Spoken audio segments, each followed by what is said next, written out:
কেন? মায়েদের উপর হামলা কেন? সন্ত্রাসীদের কালো হাত এগিয়ে দাও, ঘুরিয়ে দাও। সুতরাং মহিলাদের ভোট চাওয়ার ক্ষেত্রে দেশ যে আপনি বিভিন্ন জায়গায় আপনারা পত্রপত্রিকায় দেখছেন বিভিন্নভাবে বাধাগ্রস্ত করছে। আমরা মহিলারা জেগে উঠেছে, বাংলাদেশের সকল নারী জেগে উঠেছে। সেই সন্ত্রাসীদেরকে আগামী 12ই ফেব্রুয়ারি সমুচিত জবাব ইনশাআল্লাহ দেবে।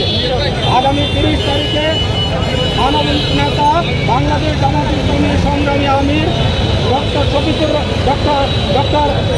শফিকুর রহমান সাহেব ফেনী আগমন হচ্ছে। সেই উপলক্ষে ফেনী আমরা দেখতেছি একটি সাক্ষাৎ আপনাদেরকে বাংলাদেশ জামাত ইসলামী ফেনী শহর শাখার পক্ষ থেকে জামাত নেতার এই জামাতের 3 জন প্রার্থী ওখানে থাকবে। আপনাদেরকে সাংবাদিক সহ আপনাদের সবাইকে উদাত্ত আহ্বান জানাচ্ছি আমাদের সেই প্রোগ্রামে আসবেন। ধন্যবাদ। এবং দলীয় আয়োজন করা হয়েছে সেই সমাবেশ থেকে পরবর্তী কমিটি ঘোষণা করা হবে ইনশাআল্লাহ। ধন্যবাদ।